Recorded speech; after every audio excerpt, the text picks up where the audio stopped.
Operation Hametz was a Jewish operation towards the end of the British Mandate of Palestine, as part of the 1948 Palestine War. It was launched at the end of April 1948 with the objective of capturing villages inland from Jaffa and establishing a blockade around the town. Background: hours after the UN resolution to partition Palestine into Jewish and Arab states, sniper fire was exchanged by both Jewish and Arab fighters between Jaffa and Tel Aviv. In the ensuing 5 months, while the British officially maintained the mandate, these attacks led to the deaths of over 1,000 inhabitants of Tel Aviv, according to the testimony of Yosef Nagmias, an air-gun regular and explosives expert.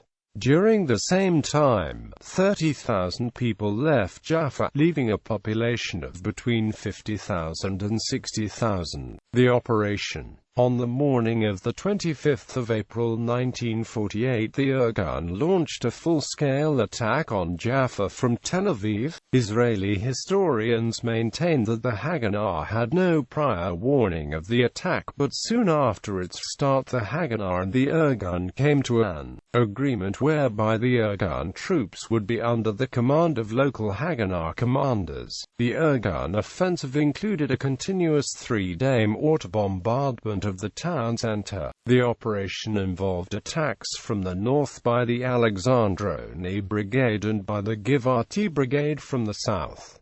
They met little or no resistance. The Irgun captured the neighborhood of Menashiya. The Kiryati Brigade failed in its assault on the southern Jaffa suburb of Tel al-Rish. According to Labor, on the attack on Jaffa, Amichai Paglan, known as Gadi, commanded the attack. Paglan had masterminded the bombing of the British military headquarters in Jerusalem's King David Hotel, when 91 people were killed, including 15 Jews.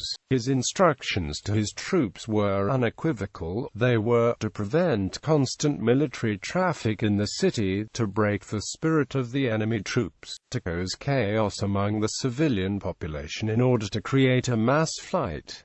The offensive was ended by the intervention of the British. Jewish forces had just captured the Arab areas of Haifa, and as a result, the British government was alarmed about its position in the Middle East, fearing that the Arabs would develop greater antagonism against the British. The British Army was concerned that increased Arab hostility would endanger British troops. British forces were by then evacuating Palestine, and as they used routes that passed through Arab-populated territory, it was feared that withdrawing units could be attacked. British Foreign Secretary Ernest Bevin, upon hearing the news of the start of the offensive, ordered that Jewish forces be prevented from capturing Jaffa, or, if they did capture it, to be immediately driven out. Within hours of the start of the assault on Jaffa, William Fuller, the British District Commissioner for Lydda, asked Israel Rokark, the mayor of Tel Aviv, to call off the attack.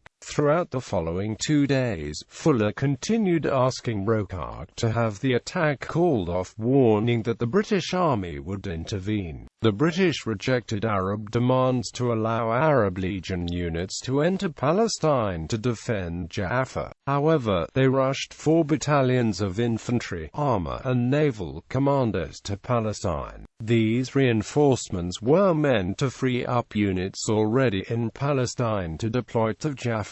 On the 28th of April, the British, through Rokark, issued an ultimatum, demanding that Irgun forces cease fire and immediately withdraw from Menashiya, threatening to bomb Tel Aviv, and warning that they would save Jaffa for the Arabs at all costs, especially in light of the fact that the Jews had conquered Haifa. Irgun initially rejected the demands. On the same day, the British began a show of force to deter the Jewish assault. Infantry and armor entered Jaffa, with British deploying a total of 4,500 troops in the town. Royal Navy destroyers cruised up and down the Palestinian coast, and Royal Air Force warplanes overflew southern Tel Aviv and Jaffa. Though most British action was merely demonstrative, they did take limited action. A four-plane formation of Spitfires attacked a Haganah position in Bat-Yam, and British artillery and tanks shelled Irgun positions in Menashia, silencing the Irgun mortars. The following day, British armour and infantry pushed into Menashia, meeting stiff resistance from Irgun fighters. The British then sent an ultimatum to David Ben-Gurion, threatening to bomb Tel Aviv if he did not rein in the Irgun. On the 29th of April, British commanders met with Ben-Gurion's son Amos and Jaffa Mayor Yusuf Haikal. An agreement was worked out, under which Operation Hametz would be stopped and the Haganah would not attack Jaffa until the end of the mandate. The Irgun would evacuate Menashia, with Haganah fighters replacing them.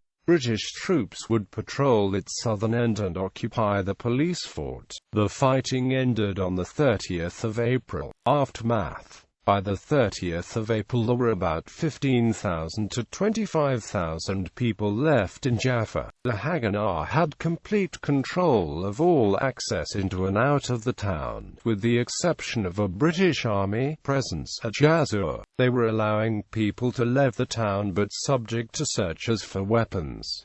The British Army was escorting civilians to Lida and Al-Ramla. David Ben-Gurion recorded in his diary that when he visited Salama on the evening of the 30th of April, all he found was only one old blind woman. Most of the villages were systematically leveled in the following weeks. Arab communities captured during Operation Hametz. Bibliography. Walid Khalidi, All That Remains, ISBN 0887282245. Uses 1945 census for population figures. Benny Morris, The Birth of the Palestinian Refugee Problem, 1947–1949, ISBN 0521330289.